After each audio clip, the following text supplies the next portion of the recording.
And we are here with the last spec that we haven't yet covered, covering it right now, Discipline Priest in Dragonflight Alpha. After all the priest changes that have been happening in the last couple of weeks, Discipline is also kind of in its, well, let's say redesign stages, but it could be its final, we don't know. I mean, talents are still being changed, so right now what we have could be something that's more, let's say, core, baseline, and what we can look at going into Dragonflight going in. And before we go in, make sure to hit that like and subscribe and enable those notifications so that the video can grow and get to people, and the channel can also grow and get to people, and we would thank you for it as well. And if you're interested in also supporting us a little bit more, Patreon link is down below in the description. Let's actually talk about Discipline Priest.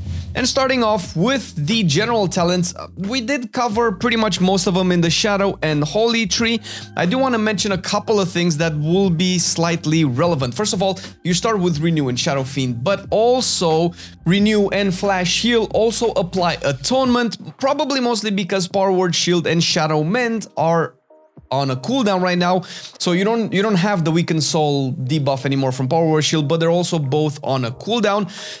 Death of Shadows is also back, and that's something that you might be interested in the General Shadow tree. Since you'll be casting fewer Shadow Mends, maybe you want those fewer Shadow Mends to be a little bit more beefy. And considering what kind of options you have in the Discipline tree and how Discipline works as a spec, you might lean heavier into mind games than, let's say, Holy Priest would, so your focus might be a little bit more skewed. However, you'll probably still go the Power Infusion and Twins of the Sun Priestess route, which is similar to Holy, and everything else is pretty much the same as the other two specs. A lot of utility, a lot of defensives. I'm not gonna go into all of them all over again, but you can definitely check them out in our other priest videos. We will go into the actual spec talents for Discipline, and if you look at it, it's actually looking pretty good, at least from a conceptual perspective. It's clear that the right-hand side is very shadow focused and the left-hand side is very, let's say, direct holy healing focused, although obviously they do imply atonement healing as well.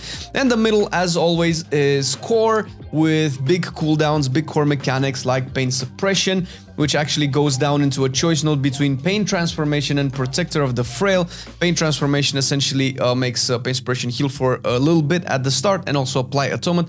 I think this was an Azurite trait back in BFA. I don't know if it's also a Conduit right now, but it is, let's say, not necessarily a new mechanic.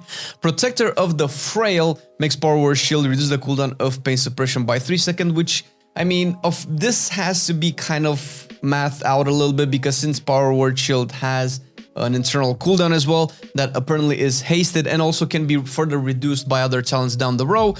We don't know exactly how good this is, and obviously Pain Suppression is very situational. It's not necessarily a cooldown that you will want to rotate. However, if you are in a raid environment and you know that you need your Pain Suppression to be available more often than 3 minutes, maybe, I don't know, every other 2 minutes, I don't know how far down the cooldown can be taken, and I don't know exactly how valuable it is to reduce the 3-minute cooldown depending on, you know, raid encounters, phases, and how much you can even do that with a very heavy focus on Power Word Shield spamming and reducing its cooldown, although you cannot really spam that anymore.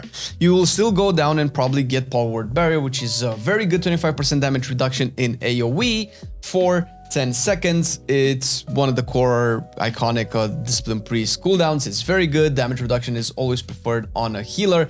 And just below that, a choice node between Rapture and Spirit Shell.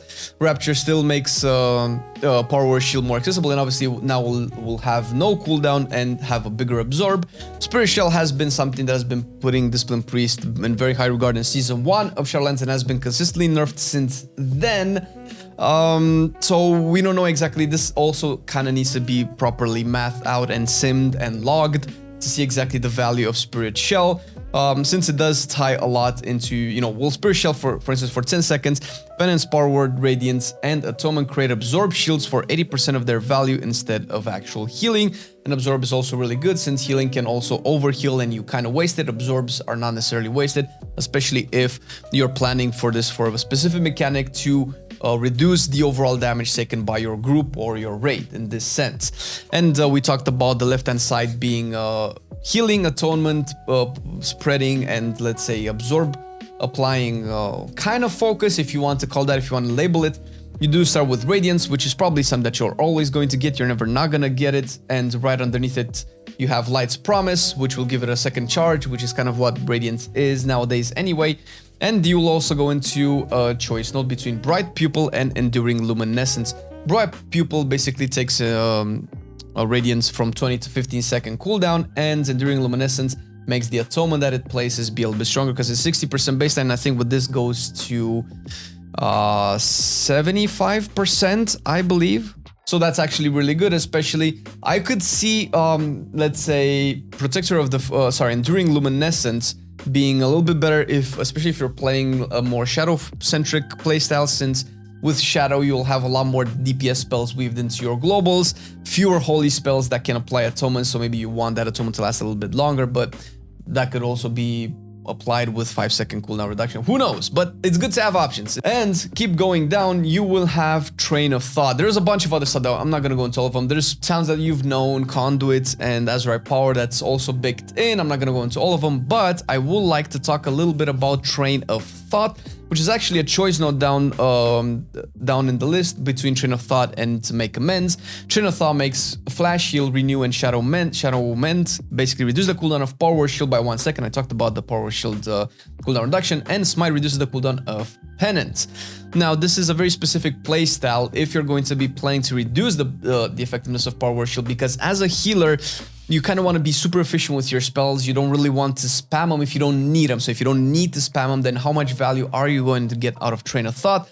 Although since you're probably going to be playing a lot of renews with, a lot of atonements with renews, if you're not going to cast Power Word Radiance, Renew is basically going to be most likely your main Atonement Spreader because it's instant. It's kind of taking the place of Power Word Shield.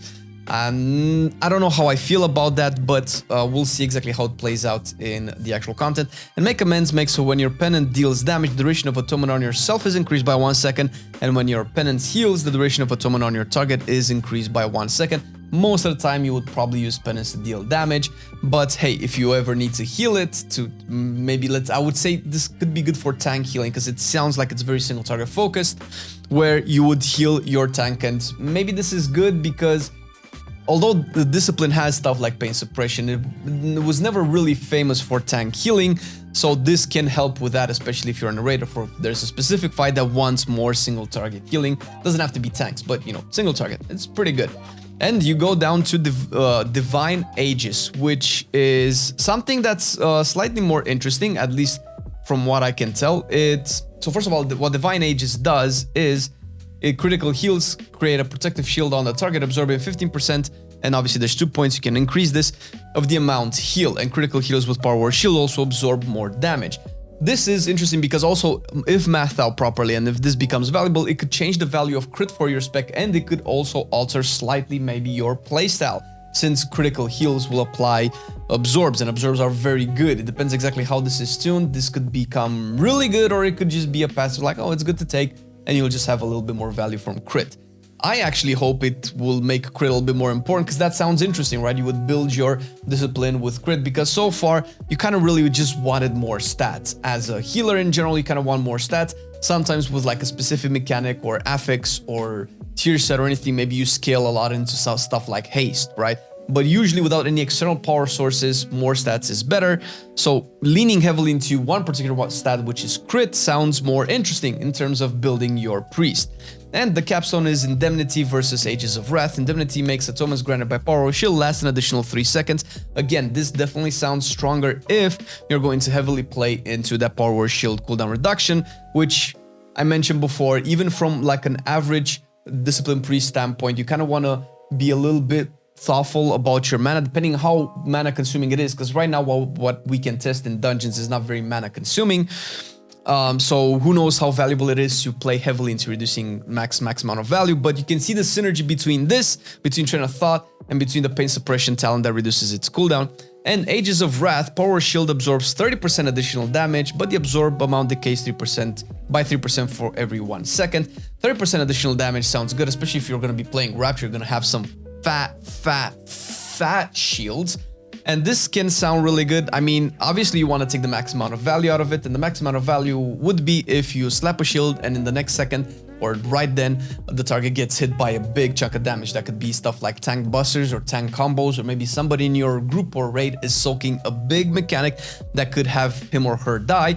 Or maybe there's just somebody with like a heavy dot, they fucked up, or maybe that is the encounter where they tick for like half of their HP every second or something like that. You pop Rapture and you have Ages of Wrath, and then you just like soak pretty much all that damage with a big fat shield every second, every global that you spend. That could be interesting. That is a playstyle or an option that can happen. And the kind of the other side of the bottom side of the talent tree, Light's Wrath is back. Now, again, as with all healer stuff, context is very important, because just reading the tooltip doesn't really sound that great. I mean, I've used it in a dungeon and felt very lackluster. Light's Wrath on its own. You do have 2 upgrades to it. You do have Resplendent Light, which makes it deal an additional 2% damage per ally affected by Atonement, which I don't know if it's bugged. I believe it's bugged because I've placed like 5 Atonements and it barely did more damage. I don't think it did more damage than Shadow Word Death. And so, you know, I mean, it's radiant damage to the target. It's not AoE, right? So, However, the last Capstone, Wrath Unleashed, could be something that's really cool. I mean, on paper, it sounds amazing. So basically, reduce the cast time of Light's Wrath by 1 second and increases critical strike chance by 15%. That's nice. But the big part about it is that Smite deals 40% additional damage for 15 seconds after casting Light's Wrath. That could translate into a heavy DPS rotation. So what I could see this happening is, I'm imagining a scenario where you have Evangelism, which is also a capstone that, you know, it's always been there, it's nothing new, but you spread out a lot of atonements out, right? Then you pop Evangelism, or maybe you pop Spirit Shell, either way, or both, because you can have both this time. Woo! And then you pop Light's Wrath, and then you spam smites for like 10-15 seconds, maybe reapply a Purge of the Wicked or whatever. And then that's just a lot of damage that can be converted into Atonement Healing. So that's cool. If it sims right and if it's balanced right, that could be an interesting rotation into providing a lot of Atonement Healing. So without Wrath Unleashed, I personally have a hard time justifying picking Light's Wrath, especially with 2 or more points into Resplendent Light when there are other things that you could do, like going to the Shadow side, which is really interesting. The Shadow side is a little bit contentious for me, and I might be wrong, but this is my impression after playing it a little bit. So first of all, you do have all the shadowy stuff that you're familiar with. You will probably get Shadow Covenant, which is probably going to affect your main shadowy rotations. It's on a 30-second cooldown, and it does its damage and healing, and also increases 25% the shadow damage and healing that you do. But of course, it will reduce the holy spells damage and healing by 50%. So you'll probably not want to cast any holy spells with Shadow Covenant up for 4 seconds, or if you do take one of its upgrades from the choice note down below, you have Embrace Shadow that extends the duration by 4 seconds, which could be really good for damage, could be really sucky for holy stuff, because since your main Atonement spreads will probably be Renew and Radiance, they're both holy spells. And like I mentioned, you would probably want Enduring Luminescence for that Atonement to last longer, so you don't have to cast that many Radiances during your Shadow rotation. Or maybe you want to go into a Shadow Covenant and you want to have Atonement on a lot of people. You pop your Radiances before, have that Atonement last a little bit longer, Shadow Covenant, and then start casting your Shadow spells. However, 11 seconds of no holy spells or like weak holy spells casted might be weird, unless you can just afford to not care about, let's say, Renew's healing and just have Atonements placed out anyway. But you probably don't really want to do that very much during your Shadow Covenant, because you might want to use that window for a lot of shadow damage, where you might go for Twilight Corruption, for instance. While Shadow Covenant is active, Penance becomes Dark Reprimand, because Penance is, you know, kind of holy as well, unless it gets the proc. So Penance becomes Dark Reprimand, causing a shadow damage over 2 seconds, and it castable while moving. I play with this. It's cool, it's nice. We'll see exactly how it turns out into actual numbers. And this whole playstyle will probably be very well complemented if you do go Shadow Covenants. I really see the value of going into Mindbender, which is actually a talent for discipline, all the way closer to the bottom. And it actually comes with Fiending Dark, which is also available for Shadow, and Shadow Flame Prism, which is also available for Shadow Priest, which are these 3 talents are kind of the exact same talents that Shadow Priest has. So far, we'll see if they change. So Mindbender we already know. Fiending Dark makes Mindbender's cooldown being reduced by Smite, Mind Blast, and Penance. And Shadow Flame Prism is the playstyle of Shadow right now, which is something that not a lot of people like. However, for Discipline Priest might be something else because you're like deliberately choosing this, and if you do go down this path, you might not have a lot of other DPS options, so this is just your thing to do. And you don't have to take Feeding Dark if you don't want a lot of windows like that. You can also go with the other option. However, this might also work better with stuff like Mind Games as well, since, you know, you're gonna have more Shadow focus, more DPS focus again. And you know, at least you might have Stolen Psyche, which is a talent just before Mindbender, and I wanted to point this out afterwards. Atonement heals for 20% more when activated by Mind Blast. Now, that's kind of good, because Shadow Covenant kind of gimps your holy spells anyway. You don't have 2 charges of Mind Blast like Shadow Priest has. You can reduce its cooldown through the talents, but at least when you do a bit, you're gonna do a big Mind Blast.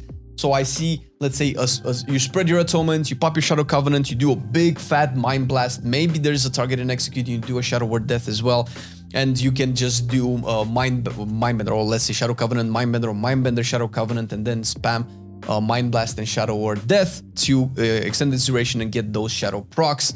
That could be really good DPS, and supposedly it all transforms into Atonement healing. That could be really, really good. It might be a bit more bursty, might require a tad more specific setup, but that's interesting. This is why I mentioned it's a little bit contentious, because it's actually heavy. If you go into the Shadow talent, your rotation becomes a little bit heavy. There's a lot of buttons and there's a lot of interactions. Like, what do you do? Because you're not gonna spend talents just in the Shadow. You're probably gonna take some holy stuff as well. Some, I don't know, I play with Light's Wrath as well. You might have some Enduring Luminescence, you might have Spiritual as well. How are you balancing all of this out? Of course, that remains to be seen. It's interesting, we'll see exactly how that plays out. It's definitely looking really, really cool, Discipline Priest, and a lot of it will come down to how balanced it is, because Atonement healing is very specific, and now there's even a heavier focus on damage. If you want to, it's not forced on you, which is actually really, really great. So what do you guys think? Do you think Discipline Priest is gonna be the new shit? It's definitely looking to be maybe the most interesting healer so far on Dragonflight, at least in my opinion. I know Marcelian really loves Discipline Priest as well, and Lego doesn't know how to heal, so there's that. Yeah, I think he has played a healer spec once. I'm kidding, Lego's an amazing healer. However, this is basically Discipline Priest. Hope you enjoyed it, hope you liked the video. Once again, thank you Patreons for supporting the channel, and if you like to support us a little bit more, the Patreon link is down below. It helps the video, helps the channel, helps everybody out. Thank you everybody, see you in the next one, peace! I've been loving it then, I still love it now. Still, I play WoW. Still, I play WoW. Getting better every day, let me show you how. Cause still, I play WoW. Still, I play WoW. It's getting harder to stay, but at the end of the day, it's a guilty pleasure, so just log in and play. Whether it's classic or retail, I'ma do a /bow. Still, I play WoW.